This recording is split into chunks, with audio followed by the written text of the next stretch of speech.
We're here at CSC Ranches in Pilot Point, Texas with Chad and Susie Chance with Hoofwatch. And today we got a special guest with us. We've actually got the judge, and the reason it works out so well is he just lives down the road in Weatherford, Texas. We got Robert Jukes, and instead of having to listen to me and my unfinished sentences, you're gonna get to listen to the Australian version of these videos. Robert's gonna demonstrate them and do them the way he wants to see them done, which is a huge advantage. And we really appreciate you coming today, Robert. This is the shoes for the L Brand Coke 2-man class. All right, so we got the Fuller. It's made out of A36, mild steel. It's gonna be water quenched. The test in the Fuller is gonna be whether or not you can forge it and keep everything straight down through the eye. I think that's a pretty good test. If you don't get it straight down through the eye, it's not going to sit straight on the handle. It's going to be easy for me to judge. It's a lot of fun making this. Hammer and rasp, it's a pretty good test, you know. It's got to be good enough to get that crease put in the shoe to fit an E8. All right, so what we're going to start with is 6.5-inch piece of A36 cold rolled. 1 inch square. All right, so first heat, just like you'd build a heel, you just want to push all the corners into center. You don't want any cold shots. You go to forge the blade, pick it up and knock them back in there. You go to rasp up the blade, the cold shots will show themselves. And then it's nearly too late. At this point, do you have an inside or an outside to this? No inside, no outside.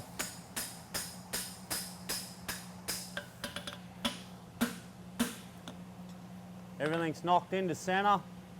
No fish lips. I'm just going to knock the corners off it a little. 1 inch squares. It's a little too much for what we need, so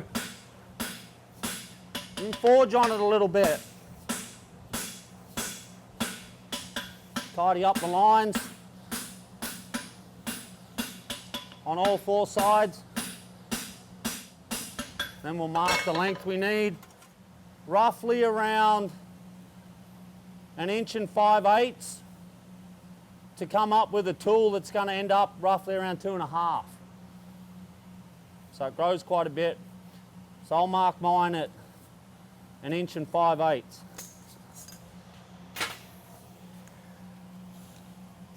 Just give me 2 solid ones, Craig.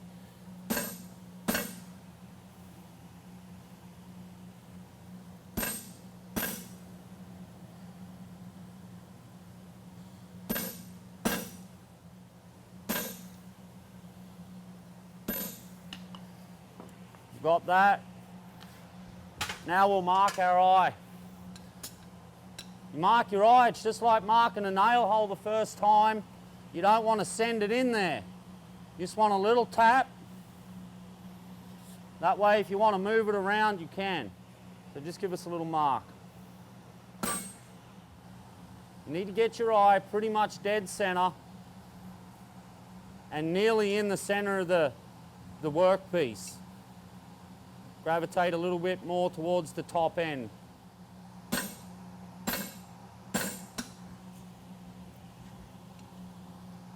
Stand back and look through the tool.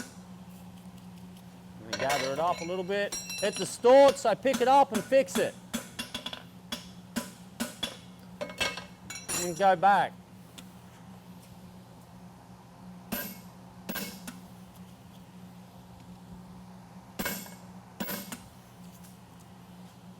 Couple more. Look for the shiny spot.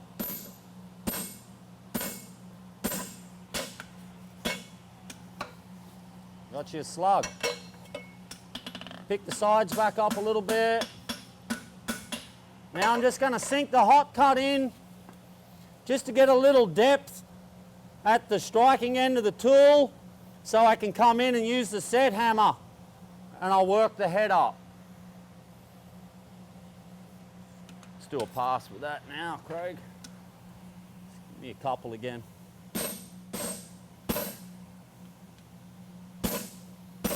One in the corners. All right, third heat. I've sunk my hot cut in, set it up to come up here and stretch the head out a little bit with the set hammer. 2. 2. 2.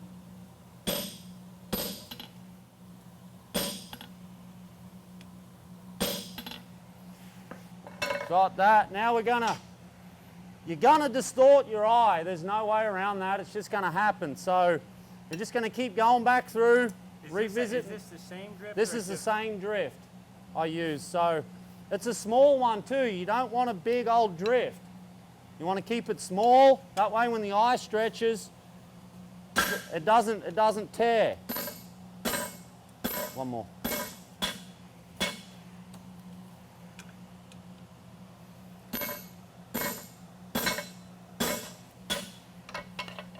One more on this side, Craig.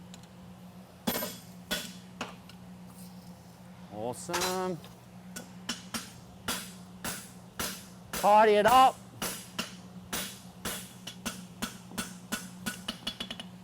This is just saving me a little rasping later on.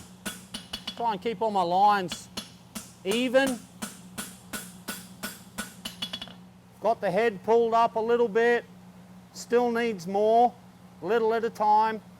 Now we're going to come in and pinch some off for the blade and take a heat down there. All right, we're going to pinch some off for the blade. We're going to stick it right on top of the horizon and stick our peen right behind the hole. Pinch some off. Couple more. Going to distort the eye again. That just happens.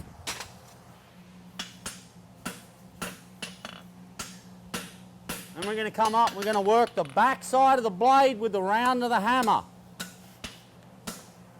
You really want to pay attention to your tong hand. Picking up and down. Leaning it left or right. This is where you do all the twisting and bad things. Just take your time, little at a time.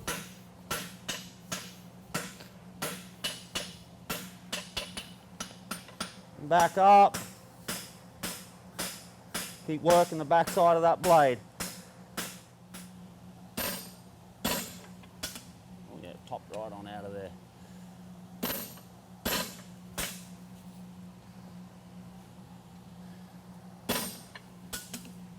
She just jumps out, don't she? That's just the striking ability. All right.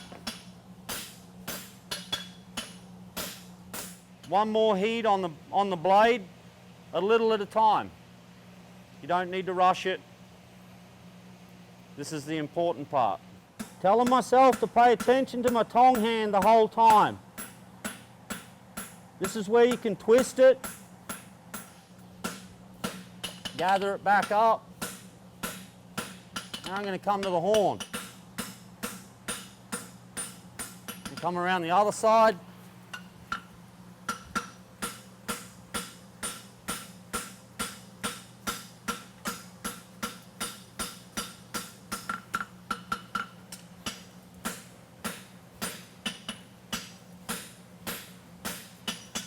And I'm going to get the peen, and we're just going to crispen up our little cut again. If there's any lumps on the back side of the blade right here, that's what you want to put on the horizon and forge into it with the peen. Find that lump, aim at it with the peen. Sir. A little harder.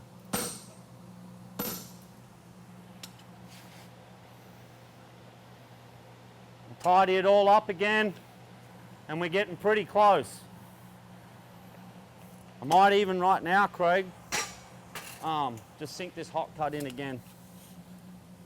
You can come back out and get another lick on that. So when I'm forging the blade over here, I'm looking to keep the cutting edge right in line with the eye. I started with 1 5/8 inches. We're now at 2 3/8. We're in a pretty good spot. Everything's still under the eye. Take a clean up heat and be ready to tidy it up with the file. This is how you direct your blade. You pick up to move the blade that way, or you drop your hand to move the blade that way. As you can see on mine, I need to move the blade over a little bit. So I'm going to drop my hand as I work the tip of the blade.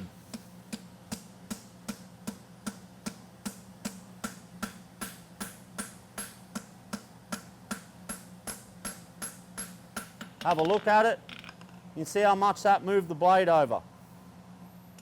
You can tidy the edge of your blade up. If you've got an edge that's shooting out there, you can knock it back in. Knock it back in there.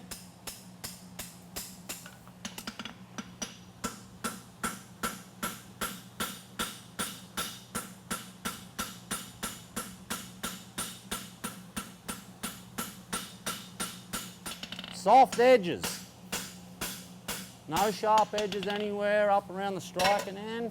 All right, Craig, let's give this a little whop. Go back through the eye.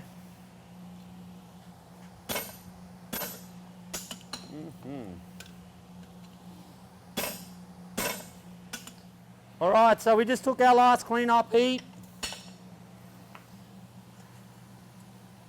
I've got the blade right in line with the center of the eye. I think it's important to have the back side of the blade over underneath the eye to where you're not having to rasp material off this side of the tool. Your hammer puts in the right arc, your rasp can't do it. Your rasp cannot. To move over to the vise, I'm going to get a lot of the bulk rasping done while it's still attached to my piece. It's a lot easier to rasp like this than it is once you've cut it off. Obviously, you can get to the head, the striking surface, pretty easy once you've got it cut off, but to get done what I need to get done, it's a lot easier attached to your piece. Same as a shoe. Knock the top off it, and you'll see what you got. Soft edges.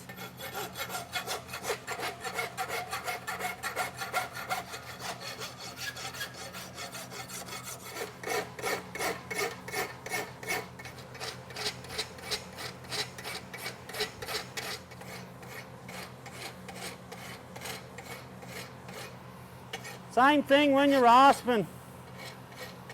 Just want to keep the blade under the center line. There's some mass to rasp off. So just take your time. This is what's going to make it run smooth through the shoe.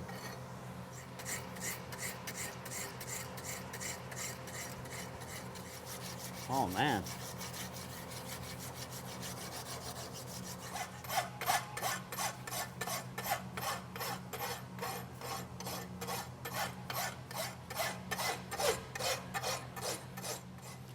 All right, we're all rasped up, ready to go and cut it off, get a handle in it, and get to making our shoe.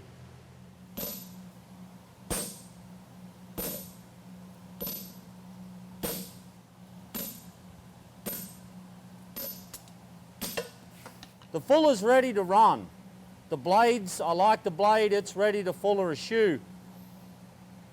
The fact that it's mild steel, we can hit this right now with a hammer. I'm not going to worry about tidying this striking end up with a rasp yet.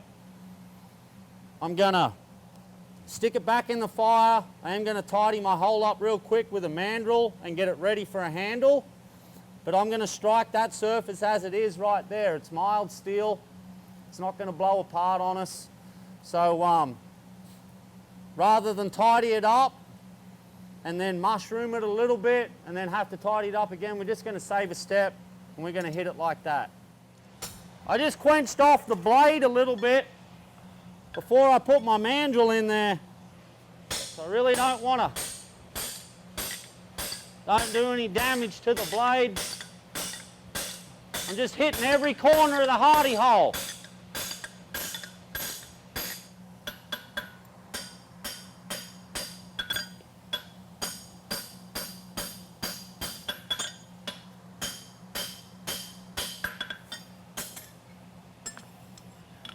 Just repeat on the other side. You'll see the line on the mandrel from where it went in on the other side. That's what you want to beat it into on the second side. I hit that line.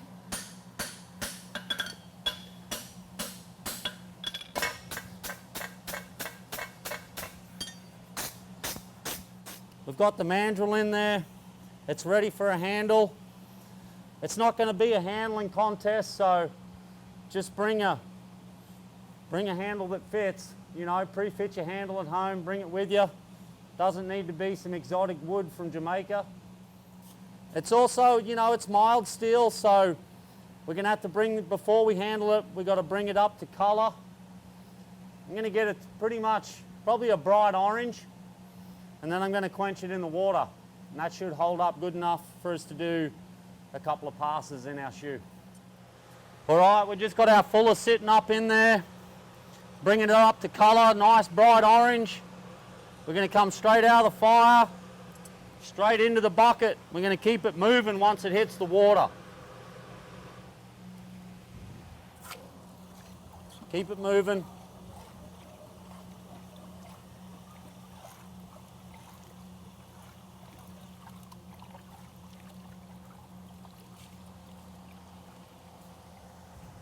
After you come out of the bucket, it should look like a speckled color. It's going to be plenty good to hold up to do a pass in the shoe and get a handle in it. All right, we've got our fuller handled up. It's gone into the handle really nice. It lines up. It's nice and true. Like I said, it's not a handling contest. Just get a handle that fits.